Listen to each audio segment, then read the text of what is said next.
Do you want to bring balance to all the wireless radiation fields in your life, including 5G? The Omnia Radiation Balancer is a small sticker you can stick on any device. It changes the state of the field and creates a new resonance between the wireless radiation and your energy field. On the link below, you'll see all our testing results that show how the body responds excellently once you've made this change in your life. And here's a special offer for the Journey to Truth crowd. Just enter the word truth in caps at the checkout for your 10% discount. It's easy to bring balance back to your body with the Omnia Radiation Balancer.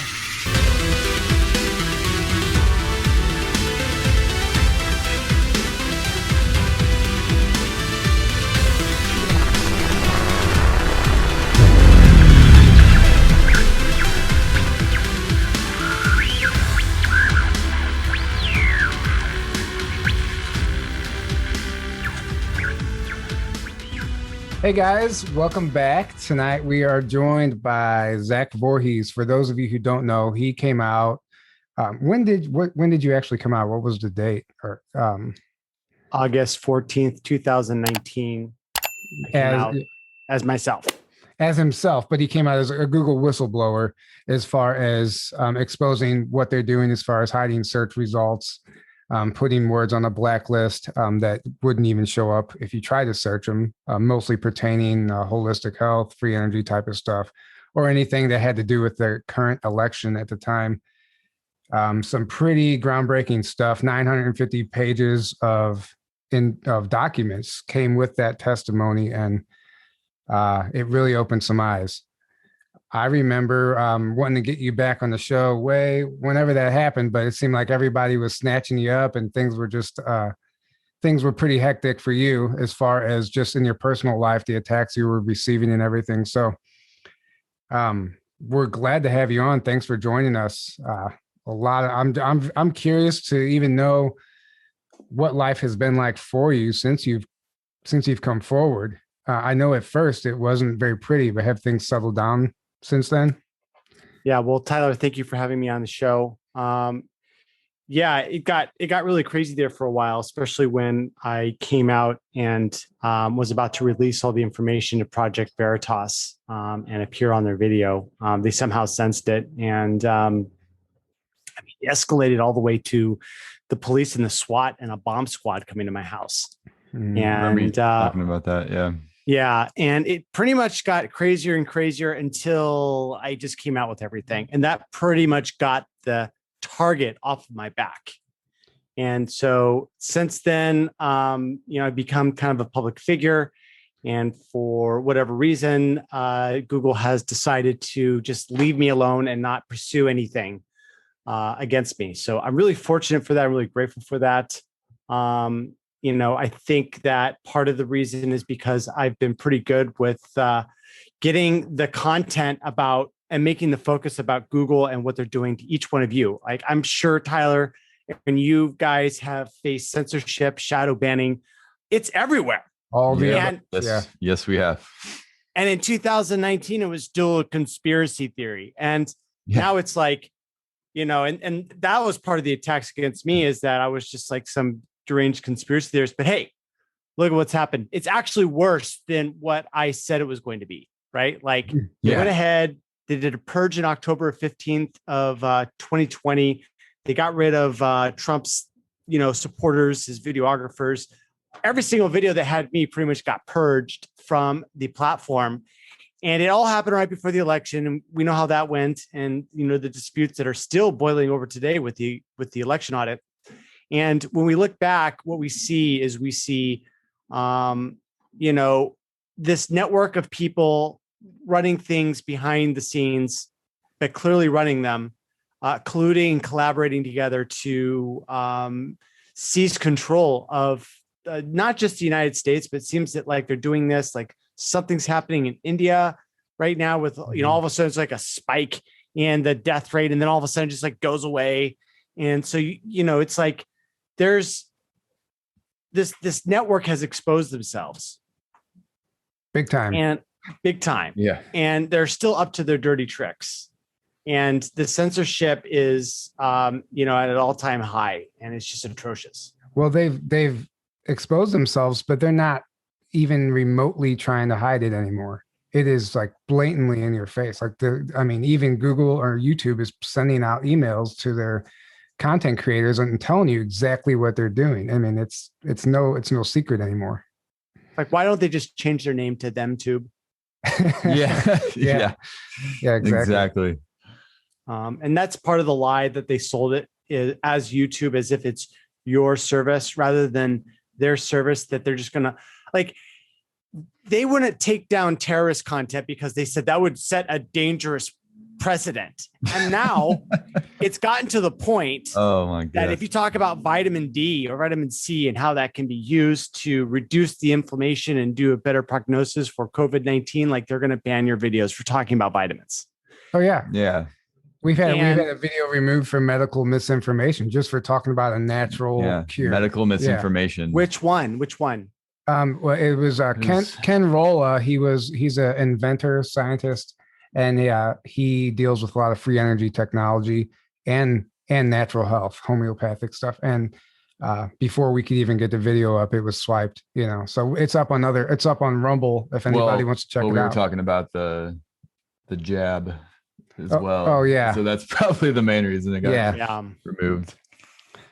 We're exposing stuff. Yeah, and that jab is making a bunch of people sick. I'm actually really surprised at how many people go and get the vaccine and then they're like, "Oh, I feel like crap."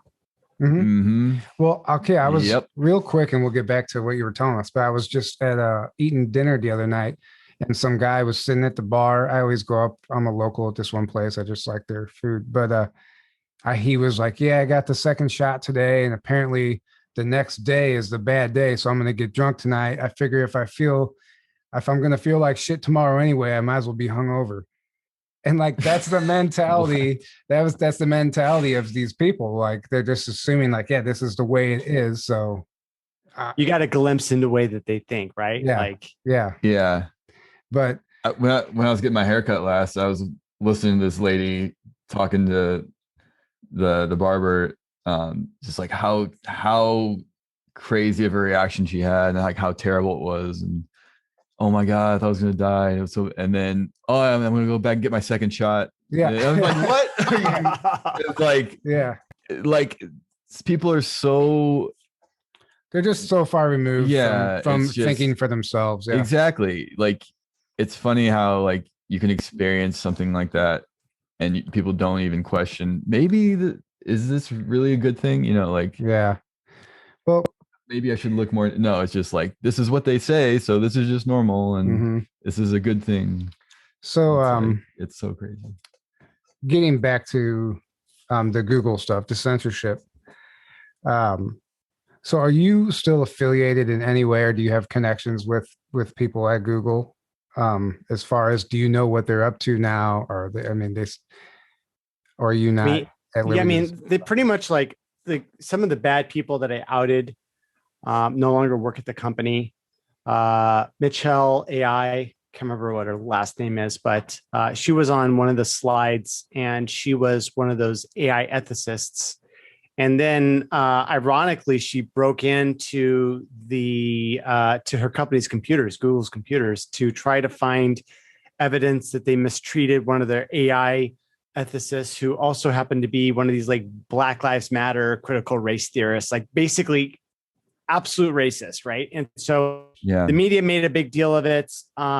She tried to find evidence. They detected that she was breaking in, so they fired her. And I didn't put it together right away when it came out. And I saw that, and then I was going through the slides again. I was like, oh my God, this is the lady that said, people like us can be programmed, which was like, it was like a 4-step process of how Google could program us. And so, ironically, she was fired for unethical behavior. And a lot of the other people around her seem to be leaving or being fired. I think that, there's a festering sickness that happened within Google. Like, I was really all about Google. Like, I thought it was the best thing ever. I remember having an argument with my girlfriend at the time, and she was like, from the Soviet Union. So she was like, Google's going to be really bad. And I was like, no, it's not. They represent everything that's right in the world. And she was right. And she, was someone who had fled communism. So funny, she had a leg up on seeing that Google was going to turn evil, but Yeah. Google absolutely turned evil. They even said, don't be evil as their mission statement. And they also said that our mission statement is to organize the world's information and make it universally accessible and useful.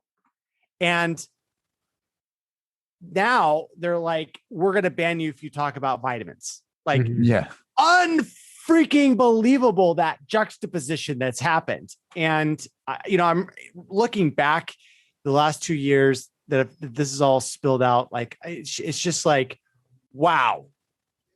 But hey, you know what? People are awake now, and we're starting to realize that there's a network of people that are controlling the media, they're controlling academia, and now they're trying to do a purge of our society. And the question is, can we stop those people from seizing control of the world before they invent AI drones that will be police and will slaughter bots, right? Because let's face it, we're coming to the end of the age of mankind, where mankind was in control of. Pretty soon it's going to be computers driven by a bunch of technocrats that compose 0.001% of society. Mm-hmm. And the question is, can we get control back of our society before that network basically enslaves us in fear, using like a robot army? Yes, and actually, unfortunately, for a lot of people who are pro Space Force, the Space Force, I just read an article, is researching into the practicality of a future cyborg robot army and what it would take to do this. I'm like, well, why is that the direction they're going? It's totally unnecessary. Unless there's something. I mean, you don't even need cyborgs. Like, why not just have like a little tiny drone with a poison dart on it? And then you've got like millions of these. And then you want to depopulate an area. You just let them go like a swarm of robotic mosquitoes with little vaccine needle faces, right? And they come in there and they hit you and boom, that's it. Like everyone dies, almost like the plague. And it's like, how do you defend against that? Like everyone right now that's like, oh, Second Amendment. We got to protect our guns or the tyrant because that's what's stopping tyranny. No, those tyrants in the very near future are going to have swarms of, poison, mosquito bots or slaughter bots with like one shot barrel, and they're going to make them for like $5 a bot because manufacturing is just so crazy. Like, how do we stop that? Right. Well, right now it looks like that the danger that poses to this network is the freedom of speech. And so right now, what we have to do is we have to show our friends that are still asleep at the wheel and don't realize that any of this stuff is going on, that yes, like this leftist cult that's in control of globalism is like they're losing control so fast. It's destabilizing for them so much that at this point they are weaponizing everything. And I think that there's a lot of good things that are happening. I like what's happening with crypto. I like what's happening with the blossoming of new social media websites that are coming out. BitChute's like got exponential trajectory growth. DuckDuckGo, these other alt tech sites, they've got exponential growth. Like DuckDuckGo released their graph of their user base, and it's huge. Like it's clearly up on this like S curve where it's filling the marketplace. And the thing is that Google ultimately has to answer to their stockholders. And right now they're alienating so many of their users because of just their obvious bias in everything that they do. And people are like, I don't want to be censored, right? Like, don't get in between me and the information that I'm trying to find. And so, this is what's really happening right now is that humankind is for the first time getting a diversity of services. It's not just like Google search, which is dominating as number one. It's like also DuckDuckGo. It's also like Quant that are out there. Bing's a really great search engine right now. And also with video platforms, they're blossoming out as well. And so when we have the next election, these big tech oligarchs are not going to be able to censor us because this time we're going to be, protected by the shield of the market and its competitional forces and the decentralization that is happening right now. Like everything in the computer space is decentralizing. And Yeah. it's an amazing thing to see. And, you know, It's necessary also if we're going to make any progress. absolutely. Absolutely. So I'm really bullish on things that are going to decentralize and get it out of the hands of this, cabal. I'm a fan of the decentralization that's happening with video. I am a fan of the decentralization of money, though. And even though I am strong and bullish on crypto, I hate Bitcoin, and I'm probably one of the only people that will admit Me too. that they Same, hate Bitcoin. I blame Bitcoin for the reason why I didn't get into crypto in 2012.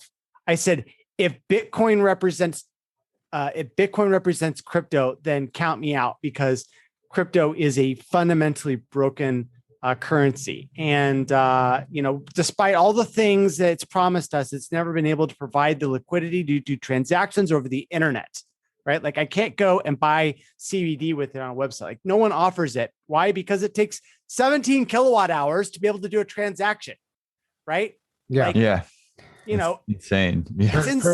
It's perfect time to let people know that Hopewell Farm CBD has a crypto payment option now.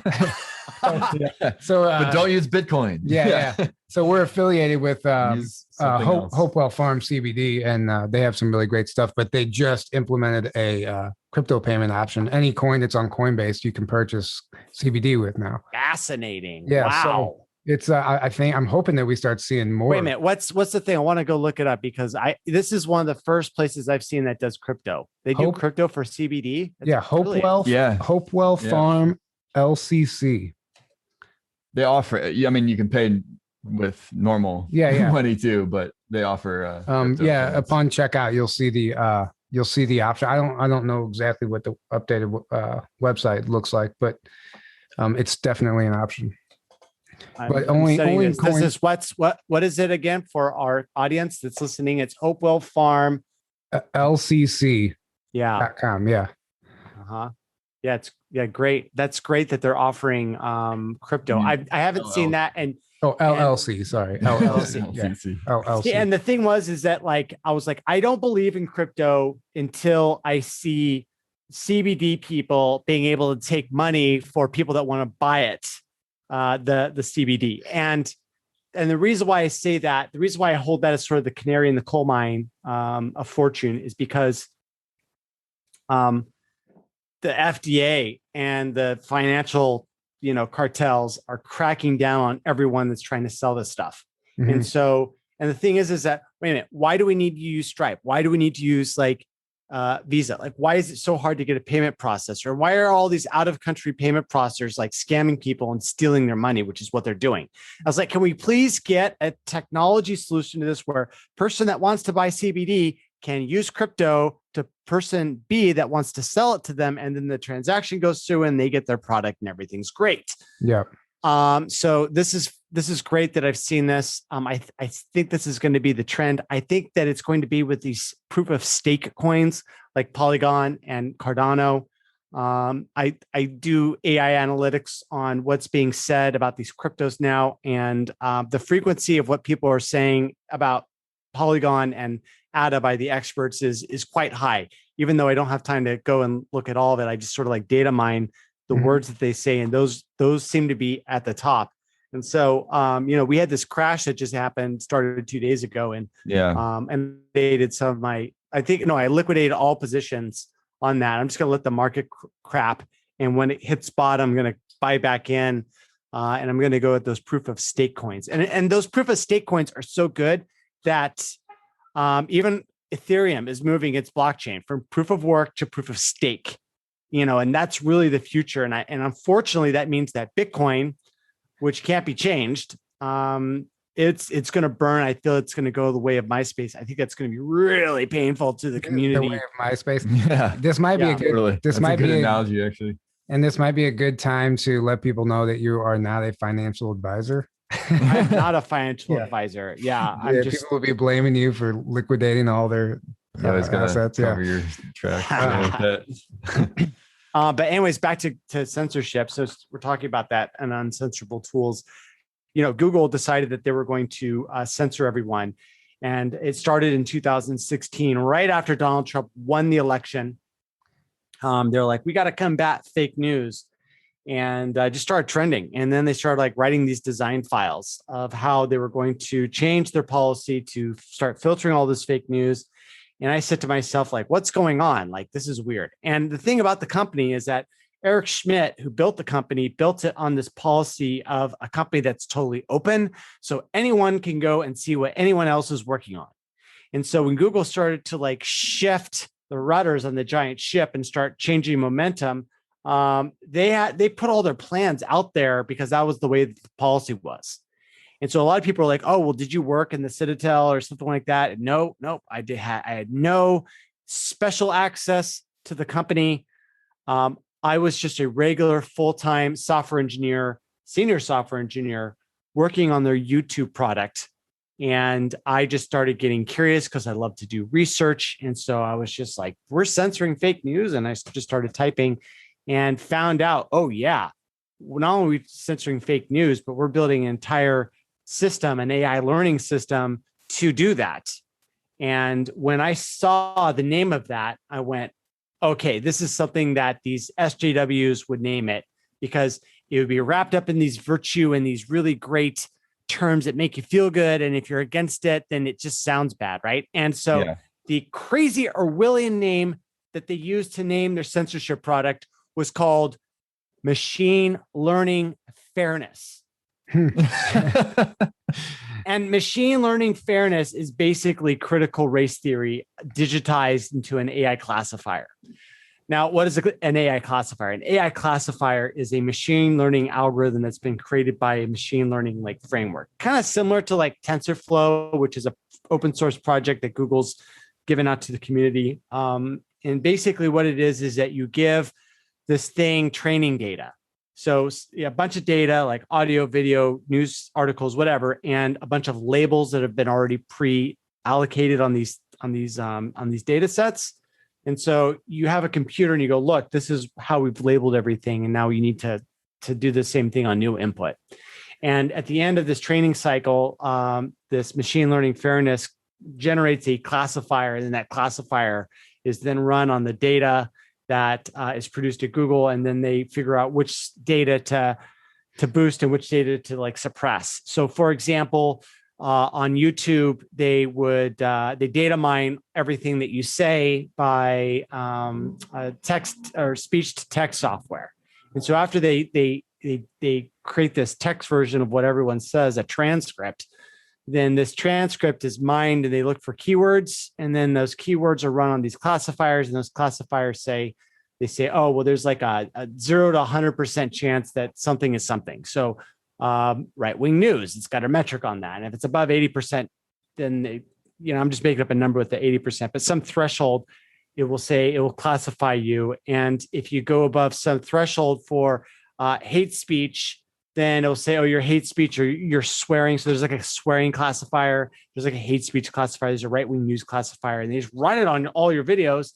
And there's like, and when I was working there, I saw like 30 different classifiers that were running. And it was like this crazy matrix and everything. You click it in and go deeper. And this is what they do to all these videos. And so with all these classifiers that are running, they have like knobs that they can turn. And depending on how they want to control the narrative, they can just figure out like which knobs to turn. And then if they want to get very specific, they had these blacklists that they were able to like on. And if your video description or your title matched these blacklists, then boom, you're off of the front search result pages and no one can find it. And a lot of people are like, wait a minute, why can I search for person X and only find videos about how person X is a bad person, right? Well, This is like an example of the blacklist where the actual person, topic, or channel was being shadow banned. And then all of their distractors were then, as a result of this vacuum, able to be the first results. Yeah. And so, yeah. Well, I mean, I know who you're referencing, and this video is probably not going to be allowed on YouTube anyway, but that's what happened with Donald Trump. I mean, whenever you tried to search him at the time, it was only negative. The negative stuff would come through in the search. Yeah. And the reason why that happened was because they actually built the news algorithm out of the fight that Trump had with James Comey. Interesting. So what system was put in place to remove the word covfefe, or was that done manually? Dude, that word. So it's just to catch up some of your listeners who might have not heard this story. Trump got back from Saudi Arabia. He said, despite the constant negative press, covfefe, that turned out to translate into a word from Google's translation engine to say, we will stand up. So it looked like what he was saying is, despite all the fake news, we're going to stand up to those people. And so the New York Times wrote an article saying that this wasn't a word. That article then got ingested by someone at Google, a high up director, and they created a design document. And they're like, this isn't a word. And according to the New York Times, but we translate it. So obviously we're in error. So we're going to assign this to the Derrida team. And the Derrida team, which was a secret censorship team, probably named after Jacques Derrida, the founder of like critical race theory. Crazy coincidence. But the Derrida team, which is their Google censorship team, like had this like bug report that I copied, and it was like plotting on how to get rid of this word. Oh, we're gonna replace it with an Easter egg of like an ASCII icon of a guy shrugging, and then at the end of it, they're just like, oh, let's just get rid of it.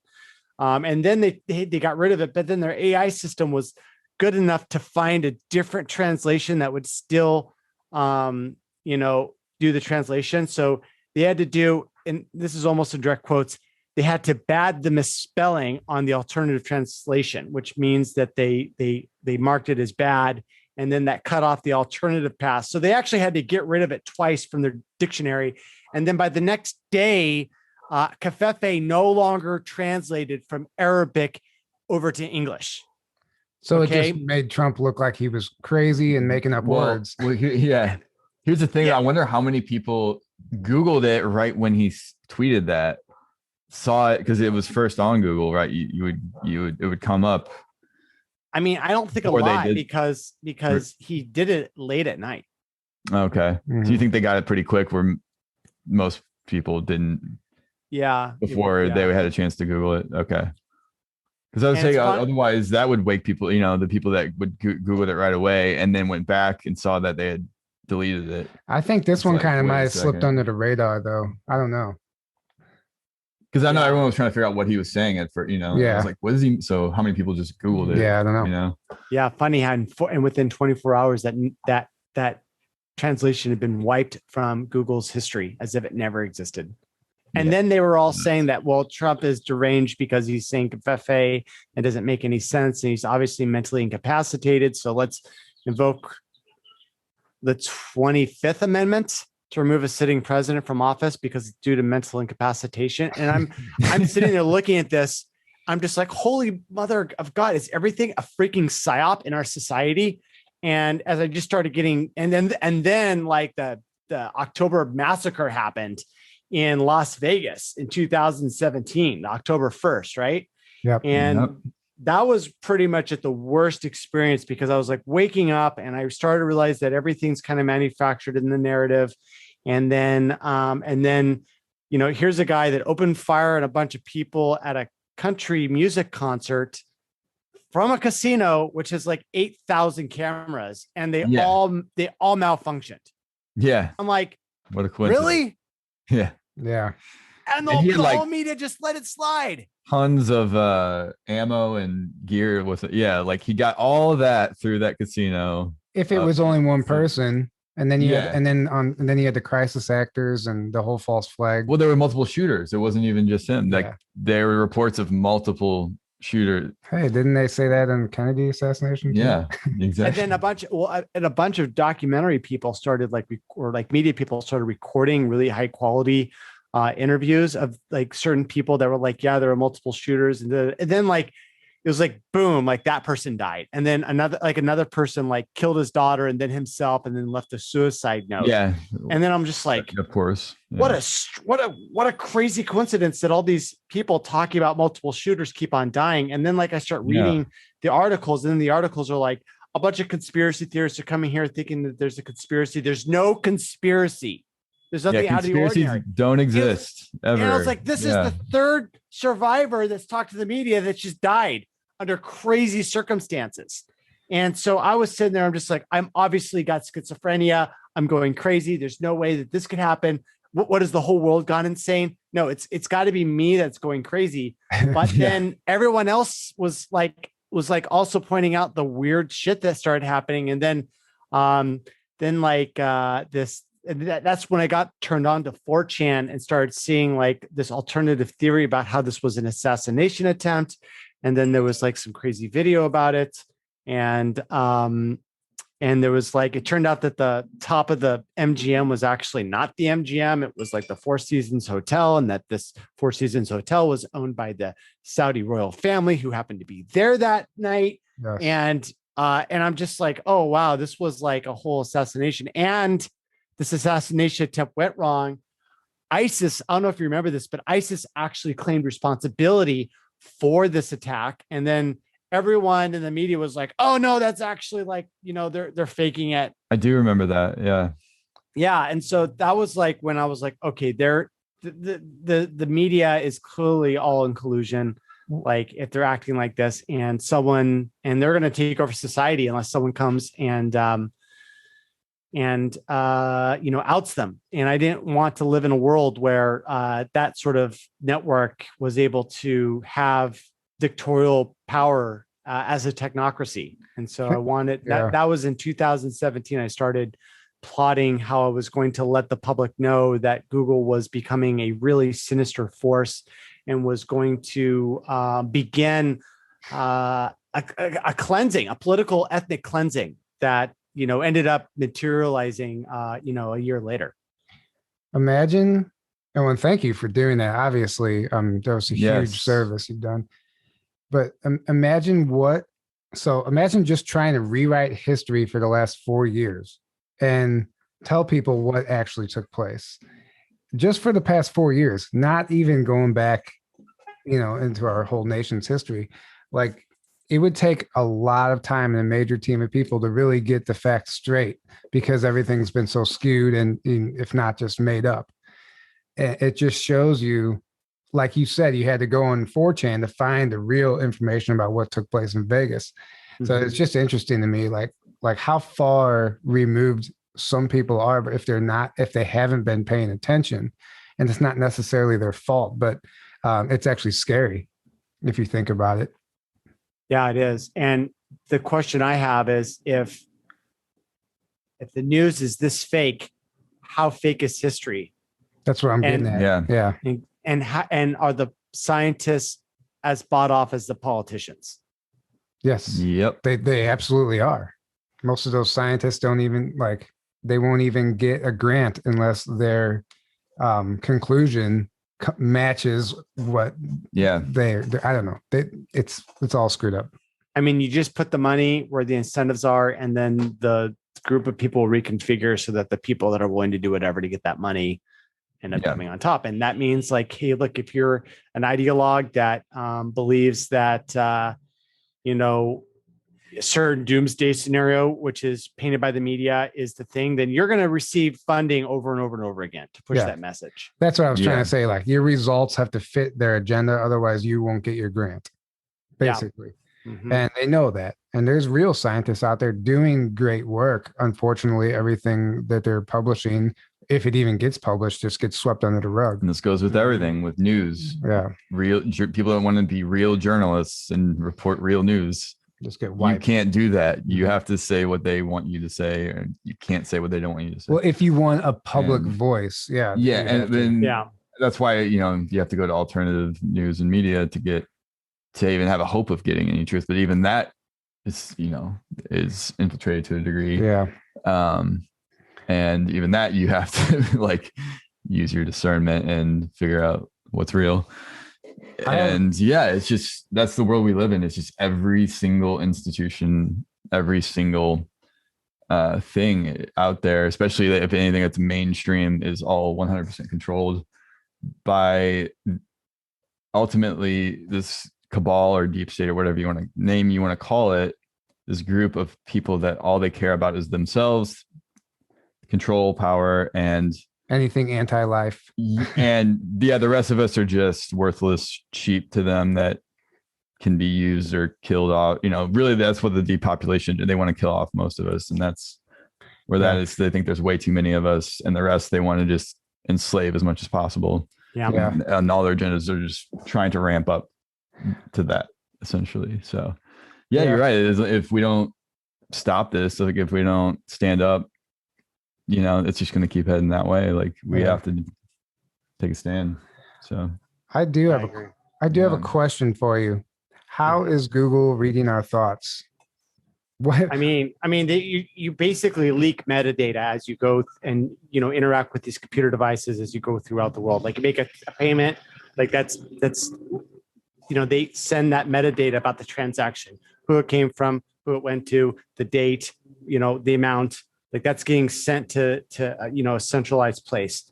The way that you use your phone, the way you swipe, the way that you interact, where you go, when you stop going to social media, like you're leaving data up there, and these big giant vacuums are getting that data, and right now they're using it to figure out like what ads to serve you, right? And to figure out like what ads to give you, they have to like reconstruct your social media profile, and that's what like these companies like Facebook and Google are doing. And the thing is that they're consolidating with these other smaller data silos. Like, WhatsApp is a huge data silo. I mean, you can also think of it as users, but you can also think about it as a silo of data about their users. And Google's merging that with their other big, data silo. And then they just create this huge ecosystem where they basically monitor you throughout the day with all the different products that you use. So, with Facebook, it's Facebook and then their Instagram that they own. Right. Yeah. And WhatsApp. So what about whenever you're talking about something, like it's listening to you? It has to be listening to us, because sometimes we're having a conversation about needing a new mattress, and then you have an ad for a mattress that pops up, but you never physically searched it. Like, I'm wondering what's taking place there. Like, how does that work? I mean, they're just listening to what you're saying and then using AI to transcribe it and then trying to like serve you ads. Like it's just really simple. And, it's funny that someone did an infrared video of someone holding a iPhone to their face like this. And the infrared camera saw that the phone was continually taking a picture of the person every few seconds. And when they put their hand over the camera, they essentially got the camera noticed that it wasn't able to take a picture. So started to like retry like over and over and over again, like really fast, like a few times every second. And then when it released the picture, the camera, it finally was able to take a picture and it went back down to its slow cadence. Really? And it's just like, no one's ever reported that the iPhone is taking infrared pictures of your face all the time. And, pretty soon we're going to have cameras everywhere, and we're really constructing this panopticon, this all-seeing eye that can see everything that we do. And people are really upset about that and concerned. And the way that I see it is that it's a double-edged sword. On one hand, it's really bad for us, but that's the way that it is going to be. But at the same time, that's bad for us. It's also bad for the criminals. Okay. And I'm talking about the criminals high up. Like when they do something, what happens is that now we can amplify it on these social media sites. And so space, because they need to hide in the shadows for them to, they hide in the shadows and they hide in complexity. Those are the two places where criminals reside. Right. And so if you have more transparency to everything, then it takes away their hiding spaces. And that is the one silver lining about the surveillance state, is that we can turn the cameras on the elite as well. And they're finding it very hard to be able to hide from everything anymore. And I think that they're losing their spaces to hide. Beautiful. Yeah, it's well true. said. I mean, the machine is going to consume itself. That's that's what's going to happen. It has to. Eventually, you can only be so greedy and so powerful before it consumes you. Yep. And technology is consuming everything. The way we vote, the way we read, the way we date, the way we like interact, the way that we order food. Like it was just a while before it like disrupted the core institutions of our society, like money, and then soon voting. Yeah. Well, voting, that whole thing. I mean, this audit that's taking place right now, I really wonder what are the results going to be? Like, we know they have already come out and said we have the data we need, right? Yeah. But are we going to get like a public victory? Are we going to see something happen on the public stage to where they're going to do something about this? Or do you think it's just kind of part of the clown show?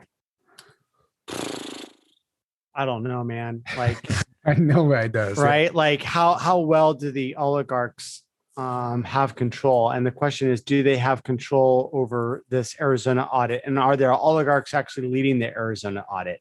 Like, I can't answer the question of who's actually really controlling both the left and the right. And is it a legitimate fight? Because if this was a legitimate fight, I would have expected that the DOJ and the federal government would have already acted. And the fact that they're letting this go out, like Liz Harris, who's the main rebroadcaster of all the info that's coming out, she's doing it from YouTube. And my question is, why hasn't YouTube gone out of their way to just like say, hey, get off, kick her off, and then make her toxic and begin the process of the depersoning that big tech likes to do? And so there's some contradicting signals, and I don't know what's going on. And but I remain, even though I'm a bit skeptic, I remain hopeful that the Arizona audit will show people that conclusively that some bad stuff came down, at least to the right. I know that the left is so tribal, and the right too, that they're not going to listen to facts and reason at this point. It's all about the network and the tribe that they subscribe to. So, but the thing is that there's not a lot of swing states that we need to change and secure and lock down their voting in order for us to have an election victory in the next, election cycle. And 2024, in the next 3 years, is going to be extremely critical for us to be able to win. And the thing is that we don't need to win all 50 states. We need to win, Arizona, Wisconsin, Pennsylvania, Georgia, Nevada. Like those are toss-ups that we can get if we lock down the voting and make it secure and get the voter ID.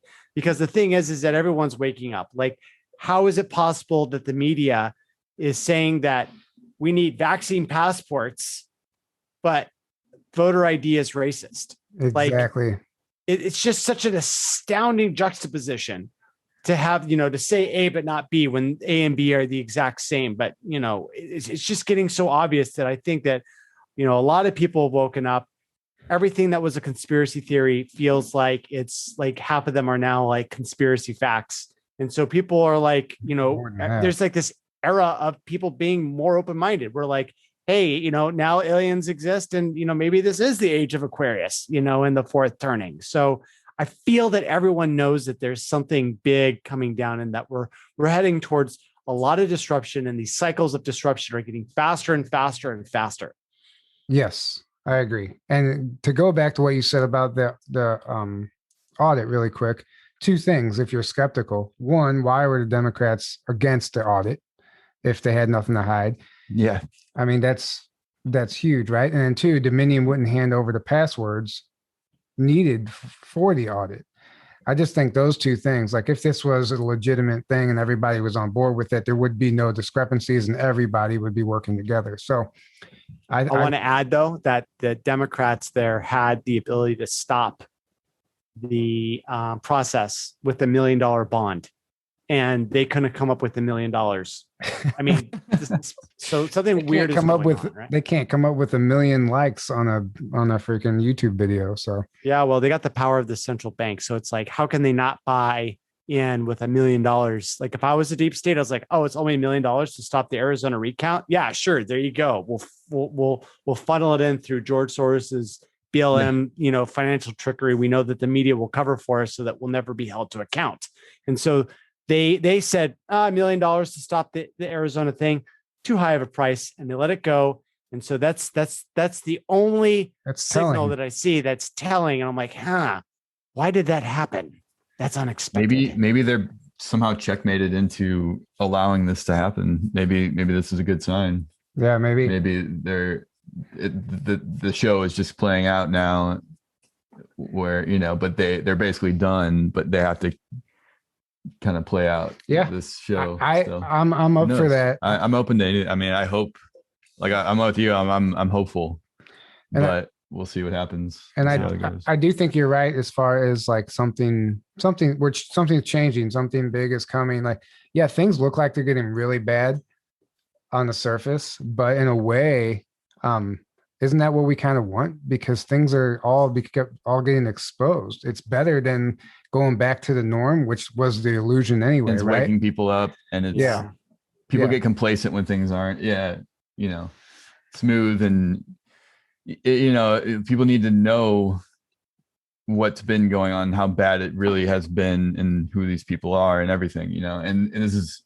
it's getting crazy, but it's what better way to wake people up, Yep.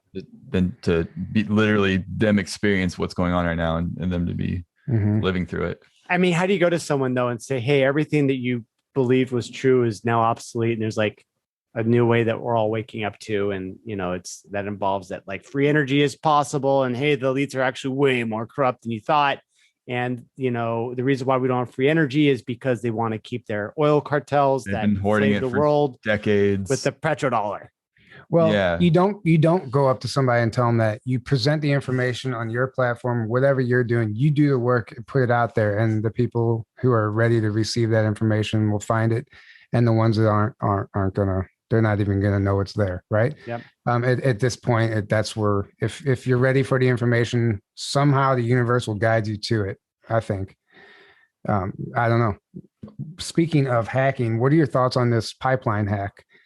And because, well, for one, I was reading a New York Times article that came out today, and they went out of their way to say that the pipeline hack has nothing to do with what's going on in Israel.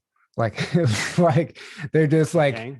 why would you go out of your way to say that? Nobody it's asked like they just you exposed. that. Nobody asked you that question, and the whole it definitely has nothing to do with Israel. Guys, I shared this article on Telegram and Facebook and even Twitter, I think, but it really it exposes the entire deep state agenda all beautifully in one article. They just like show their hand, and they're trying to say that this is all part of an energy crisis and climate change, but on this coupled with climate change, and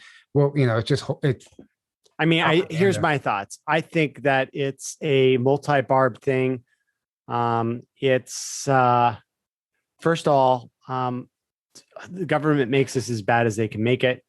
There was something where they said they're going to make it illegal for people to pay ransom for like something like this to happen again. So imagine if you're a company and someone says, hey, we want Bitcoin, or your pipeline doesn't go back up, and that if you pay that out, then the government's going to fine you money because you paid out a ransom. But at the end of the day, you just want to pay a ransom because people need heating oil and energy, right, and gasoline to run their cars.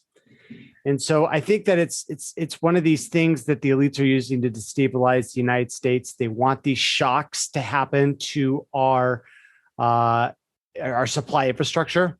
I think that they're making money off these shocks. I think that they're placing bets. And oftentimes when you see these things and you see really big shifts happen, there's some network out there that's absorbing a lot of the value. Like, for example, with Texas in the winter, they had a price disruption, and it turned out that certain, suppliers were selling at like 1,000% or 10,000% off normal value for their product. And it's just like, hey, when we try to figure out something that's going wrong, why don't we investigate the people that are making all the money off of that thing going wrong? Right. And the obvious place to start. Yeah. Right. And so always follow the money. Yeah, always follow the money. Like that's like the number one thing of investigative journalism is follow the money. And we don't have that anymore. We just like, they give us like wrong reasons for everything. So I think that it's essentially at this point a way to disrupt the oil pipelines. It kind of goes along with the global warming thing, which is like, hey, fossil fuels are unreliable. They're susceptible to supply strikes. And I think that that's kind of like what we saw here.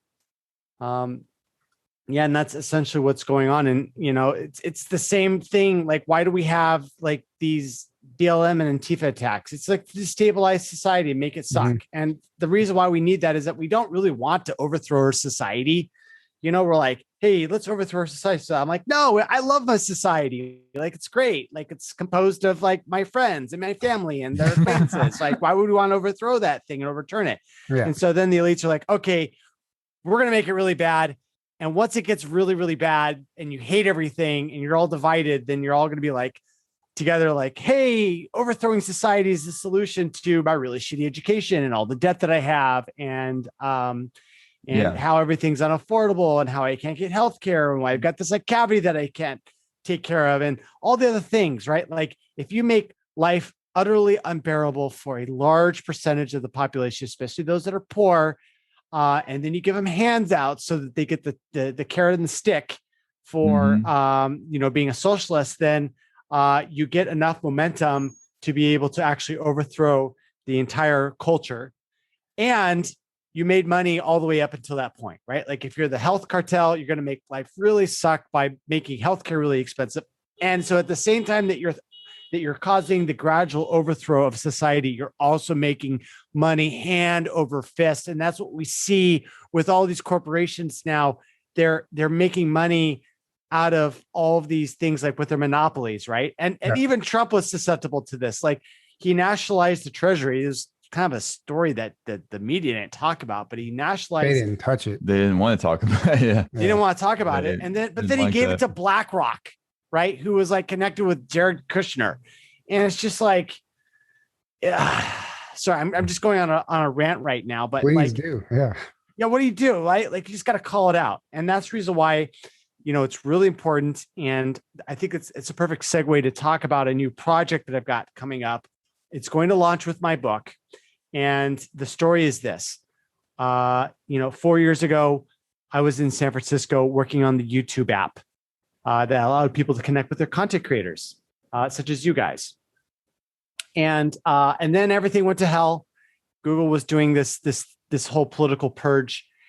And at the end of my disclosure, I ended up in the exact same place in San Francisco, creating a video app that allows people to connect to their content creators. And this time they don't have to go through a middle guy, right? There's no gatekeeper in the way. And this app is going to launch with my book, which is going to come out in August. The title of the book is called Google Leaks. And we're going to have the solution to censorship. And unlike all these other people that are like, oh, I've got this site, whatever, and just totally lame, like this site is awesome. It's already launched. I can't tell you the name of it because it's secret. Maybe after I get through with this thing, I'll tell you backstage, but it solves the censorship problem. It's going to be the Drudge Report of video, and it is so awesome. And it's going to be the future. And once everyone sees this, they're going to be like, why did it take so long for this to happen? So that's coming out really, really soon. Look for it in the launch of August. And I believe that this is going to serve an example of how to defeat the censorship, which is essentially through aggregation.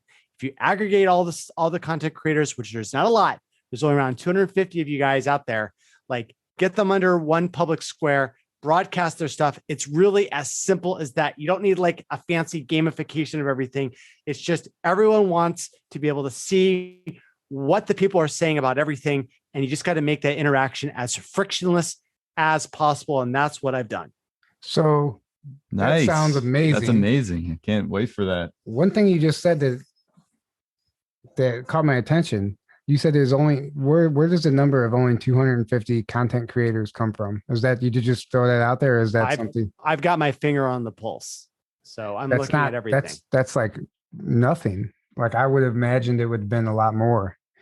Right. It's a 90-20 or the 90-10 rule, 80-20, 90-10. Like most of the content comes out of the minority of the users. And so if you put a threshold at a certain amount, like they have to have this many subscribers and they have to have like certain ways that they do thumbnails, then it pretty much like eliminates like all the people that aren't really that serious about it. Sure. And you get the people that are like posting content like once a week to every day. Mhm. And those people that are doing that high quality content, there's only like 250 of them, probably more with the lesser people. But the way that I've done it is that you don't get on the curated list until I add you on there.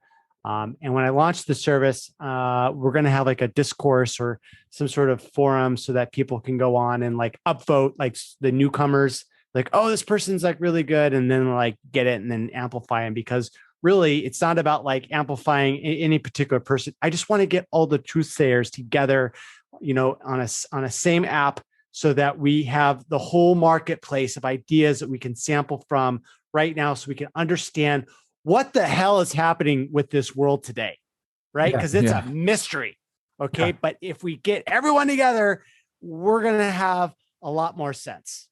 Yeah. That's beautiful, man. That's amazing. It's much needed. And I know there are people out there attempting the same thing, but it's glitchy. It's tough. The app, I know in particular one group that tried to do it, Foxhole. They did something similar, and as soon as they got to like 17,000 downloads, Apple removed them from the App Store, and they, what do you do? So we need as many places and something like this sounds amazing. Yeah.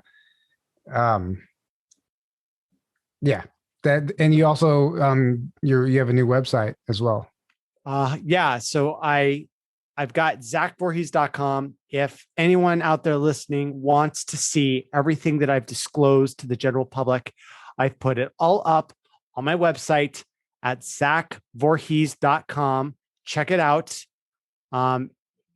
My God, it's 950 pages. There's, it's Google in their own words, right? Like you can listen to me talk about like how evil they are, but just go to my website and check it out, zachvorhies.com. It's got all of their evil, diabolical plans out there. You can see it for yourself. And then, you're going to join all the tens, maybe hundreds of thousands of people who have seen my site by now. You're going to be able to understand why something like this can never happen again. Yeah. We can never let a totalitarian tech company create a monopoly on public opinion. Yeah. Yeah. Or let a group of criminals hijack a pipeline for ransom. That's just hilarious to me that that's the actual story. That's just your typical Hollywood movie story. I mean, they didn't even try. Well, unfortunately, it shows how like they know they can just come up with almost any story like that, and most people will just be like, oh yeah, okay, that's what happened. Yeah, oh, those damn criminals. Yeah, not even question it. Yeah, just they said that's what happened, so that's what happened. What do you think? But more and more people are waking up, all the time, and questioning the media and not trusting it. So that's a good part. And then because of people like you, are like not trusting things like Google and these we're programmed to say Google it, not search it, not look it up. Yeah, that's like Google it. They're giving all the colleges and even elementary schools now Chromebooks, like Google Chrome. It's not any other company brand. It's Google, and they are monopolizing the entire planet, or they're attempting to. So it starts with us. We got to diversify our computer services. Yeah. And not to mention like decentralize. Yes. Decentralize. Exactly.